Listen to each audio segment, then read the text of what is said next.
And now let me give you the reasons for my decision. A majority of the American people, a majority of you listening to me, are for the withdrawal of our forces from Vietnam. The action I have taken tonight is indispensable for the continuing success of that withdrawal program. A majority of the American people want to end this war rather than to have it drag on interminably. The action I have taken tonight will serve that purpose. A majority of the American people want to keep the casualties of our brave men in Vietnam at an absolute minimum. The action I take tonight is essential if we are to accomplish that goal. We take this action not for the purpose of expanding the war into Cambodia, but for the purpose of ending the war in Vietnam and winning the just peace we all desire. We have made, we will continue to make every possible effort to end this war through negotiation at the conference table rather than through more fighting in the battlefield. Let's look again at the record.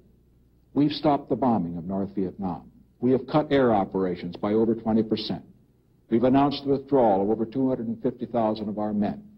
We've offered to withdraw all of our men if they will withdraw theirs.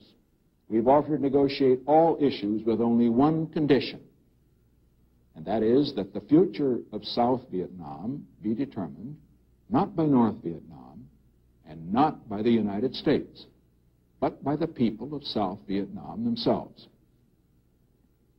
The answer of the enemy has been intransigence at the conference table, belligerence at Hanoi, massive military aggression in Laos and Cambodia, and stepped-up attacks in South Vietnam designed to increase American casualties. This attitude has become intolerable. We will not react to this threat to American lives merely by plaintive diplomatic protests. If we did, the credibility of the United States would be destroyed in every area of the world where only the power of the United States deters aggression. Tonight, I again warn the North Vietnamese that if they continue to escalate the fighting when the United States is withdrawing its forces, I shall meet my responsibility as Commander-in-Chief of our armed forces to take the action I consider necessary to defend the security of our American men. The action that I have announced tonight puts the leaders of North Vietnam on notice that we will be patient in working for peace. We will be conciliatory at the conference table, but we will not be humiliated. We will not be defeated. We will not allow American men by the thousands to be killed by an enemy from privileged sanctuaries. The time came long ago to end this war through peaceful negotiations. We stand ready for those negotiations. We've made major efforts, many of which must remain secret.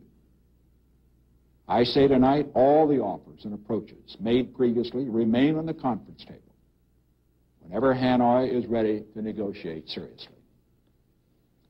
But if the enemy response to our most conciliatory offers for peaceful negotiation continues to be to increase its attacks and humiliate and defeat us, we shall react accordingly.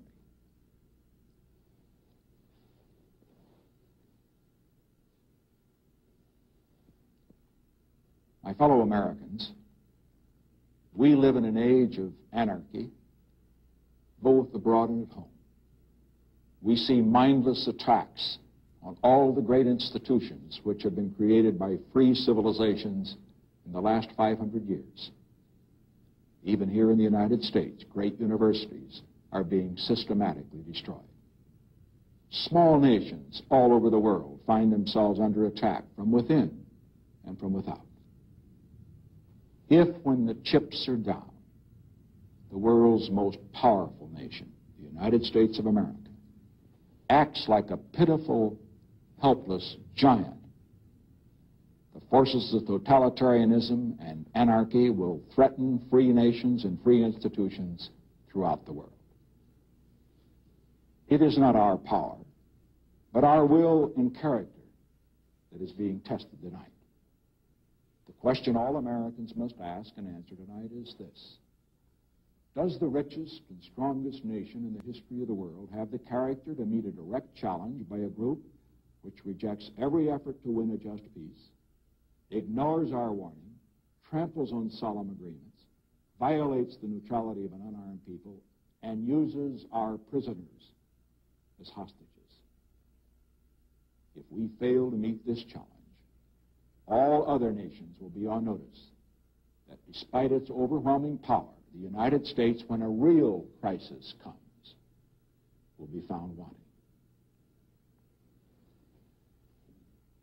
During my campaign for the presidency, I pledged to bring Americans home from Vietnam.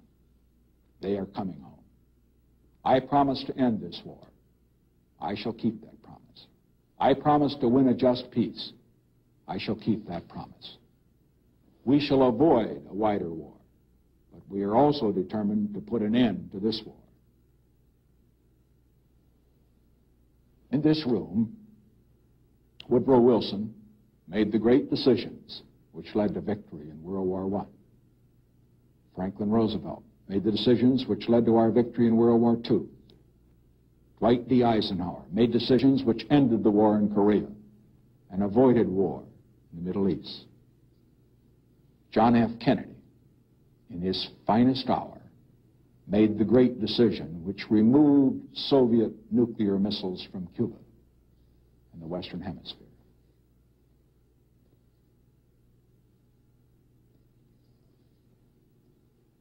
I have noted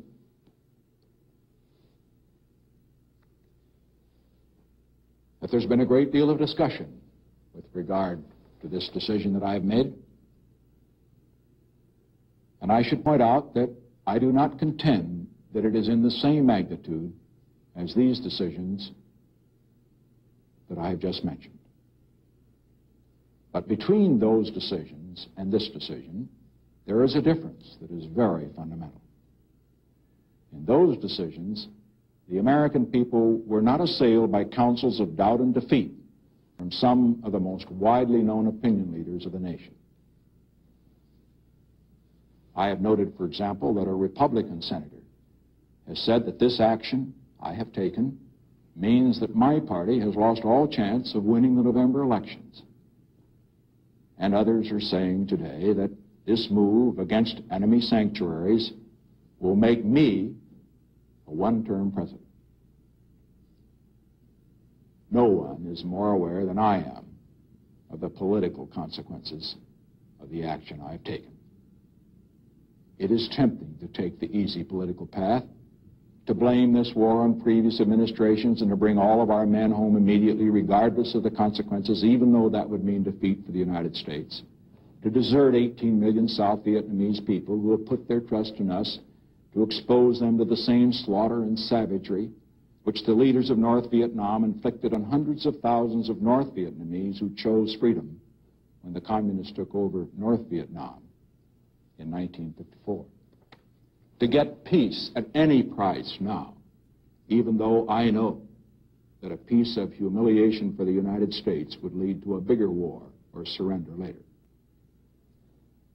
I have rejected all political considerations in making this decision. Whether my party gains in November is nothing compared to the lives of 400,000 brave Americans fighting for our country and for the cause of peace and freedom in Vietnam. Whether I may be a one-term president is insignificant compared to whether, by our failure to act in this crisis, the United States proves itself to be unworthy to lead the forces of freedom in this critical period in world history. I would rather be a one-term president and do what I believe was right than to be a two-term president at the cost of seeing America become a second-rate power and to see this nation accept the first defeat in its proud 190-year history. I realize that In this war, there are honest and deep differences in this country about whether we should have become involved. That there are differences as to how the war should have been conducted. But the decision I announce tonight transcends those differences, for the lives of American men are involved. The opportunity for 150,000 Americans to come home in the next 12 months is involved. The future of 18 million people in South Vietnam and 7 million people in Cambodia is involved. The possibility of winning a just peace in Vietnam and in the Pacific is at stake.